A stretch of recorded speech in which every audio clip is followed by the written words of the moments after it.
कर्तापन गिरते ही अकर्म प्रकट होता है। अष्टावक्र की गहरी दृष्टि। अष्टावक्र गीता का मूल संदेश सीधा और तीव्र है। वह मन को सांत्वना नहीं देती, बल्कि सीधे अहंकार की जड़ पर प्रहार करती है। कर्तापन गिरते ही अकर्म प्रकट होता है, ये वाक्य उसी सत्य की ओर संकेत करता है। जब तक भीतर यह भावना बनी रहती है कि मैं करता हूं, तब तक कर्म, बंधन और फल का चक्र चलता रहता है। लेकिन जैसे ही कर्तापन गिरता है, एक अद्भुत स्थिति प्रकट होती है अकर्म की। कर्तापन क्या है? कर्तापन वह धारणा है कि मैं शरीर हूं, मैं मन हूं, और मैं ही कार्यों का करने वाला हूं। यही मैं जब हर कार्य का श्रेय लेता है, मैंने किया, मेरी वजह से हुआ, मुझसे गलती हुई, तब कर्म का बंधन बनता है। कर्तापन ही कर्म को व्यक्तिगत बना देता है। अन्यथा प्रकृति अपने स्वभाव से कार्य करती रहती है। अष्टावक्र कहते हैं, तू शुद्ध साक्षी है, न करता है न भोगता। जो कुछ घट रहा है वह देह और मन के स्तर पर घट रहा है। जैसे आकाश में बादल आते जाते हैं, वैसे ही विचार, भावनाएं और कर्म आते जाते हैं। आकाश कभी कर्ता नहीं बनता। उसी प्रकार आत्मा कभी कर्ता नहीं होती। जब व्यक्ति स्वयं को शरीर मान लेता है, तब वह कर्मों में उलझ जाता है। उसे लगता है कि वह संसार को चला रहा है, निर्णय ले रहा है, सफलता और असफलता उसी पर निर्भर है। इसी से चिंता, भय, अपेक्षा और पछतावा जन्म लेते हैं। लेकिन जैसे ही यह समझ आती है कि सब कुछ प्रकृति के गुणों द्वारा हो रहा है, भीतर का बोझ गिरने लगता है। कर्तापन गिरना क्या है? कर्तापन गिरना किसी कर्म को छोड़ देना नहीं है। यह बाहरी त्याग नहीं, बल्कि भीतर की पहचान का परिवर्तन है। पहले मैं सोचता था मैं कर रहा हूं, अब स्पष्ट हो जाता है कार्य हो रहा है। पहले श्रेय और दोष मेरा था, अब सब स्वाभाविक प्रक्रिया है। ये गिरना अचानक भी हो सकता है, जैसे बिजली चमके और अंधकार हट जाए, या धीरे धीरे भी हो सकता है, सत्संग, चिंतन और आत्मबोध के माध्यम से। लेकिन जब ये गिरता है, तब एक गहरा हल्कापन अनुभव होता है, मानो वर्षों से उठाया हुआ भार अचानक उतर गया हो। अकर्म क्या है? अकर्म का अर्थ निष्क्रियता नहीं है।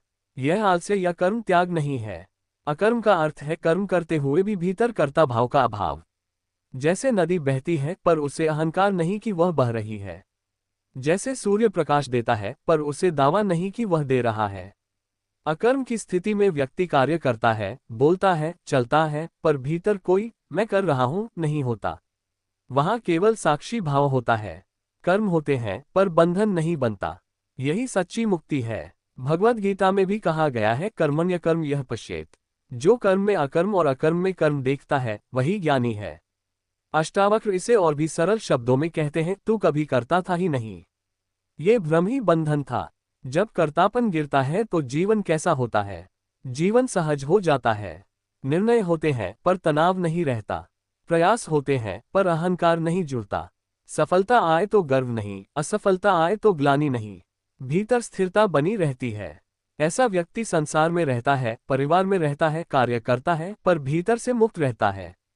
वह जानता है कि सब एक लीला है।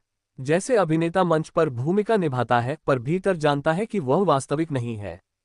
कर्तापन क्यों नहीं गिरता? क्योंकि मन को अपनी पहचान प्रिय है। मैं की पकड़ बहुत गहरी है। बचपन से हमें सिखाया जाता है, अच्छा करो, नाम कमाओ, पहचान बनाओ। धीरे धीरे ये पहचान ही हमारा अस्तित्व बन जाती है। इसलिए जब कहा जाता है कि तू करता नहीं है, तो मन को डर लगता है, फिर मैं कौन हूं? अष्टावक्र का उत्तर है, तू शुद्ध चैतन्य है। तू साक्षी है। तू वही है जो सबको देख रहा है। जब यह अनुभव होता है, तब कर्तापन अपने आप गिर जाता है। कर्तापन गिराने का मार्ग क्या है? पहला कदम है जागरूकता। हर कार्य के बाद देखो, क्या भीतर मैंने किया का भाव उठ रहा है। उसे पहचानो, उससे लड़ो मत, बस देखो।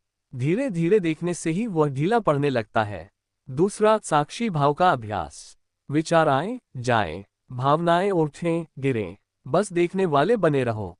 जब देखने वाला स्पष्ट होता है, तब करने वाला स्वतः कमजोर पड़ता है। तीसरा, समर्पण। जो हो रहा है उसे स्वीकार करना। विरोध कम होते ही कर्ता भाव भी कम हो जाता है। अंतिम सत्य। सत्य यह है कि आत्मा कभी करता नहीं थी। प्रकृति अपने गुणों से कार्य करती है। शरीर चलता है, मन सोचता है, इंद्रियां अनुभव करती हैं। तू केवल साक्षी है। जब ये बोध स्थिर हो जाता है, तब अकर्म प्रकट होता है। तब जीवन कर्म में होते हुए भी निर्विकारी हो जाता है। यही सहज मुक्ति है। यही अष्टावक्र का सीधा संदेश है। कर्तापन गिरते ही अकर्म प्रकट होता है, यह कोई दार्शनिक वाक्य नहीं बल्कि जीने की अवस्था है। जब मैं हटता है तब सत्य स्वयं प्रकट होता है। तब न बंधन रहता है न मुक्ति की चाह, केवल शांति, केवल साक्षी, केवल अस्तित्व। यही अकर्म की दिव्य स्थिति है। जड़ी बूटी।